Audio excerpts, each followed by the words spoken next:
ఎవడో ఒక కుక్క ముఖంగాడు నిన్న కేబీఆర్ పార్క్ దగ్గర ఏదో ఒక న్యూస్ ఛానల్ వాళ్ళు తీసుకొచ్చి రాజమౌళి గారి మీద ఇలా అలిగేషన్ వచ్చింది కదా, మీ ఒపీనియన్ ఏంటి అని అడిగితే ఆ కుక్క ముఖంగాడు అదంతా నిజమే, రాజమౌళి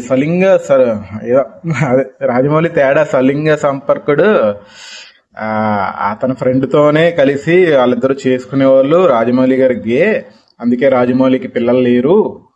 సో ఇన్నాళ్ళు చేసుకుని ఇన్నాళ్ళు క్లోజ్గా ఉండి ఇప్పుడు వదిలేయడం తప్పు కదా. ఇలాగా ఆడి నోటికి ఏది వస్తే అది రాజమౌళి గారి నుంచి ఇష్టం వచ్చినట్టు వాగేశాడు.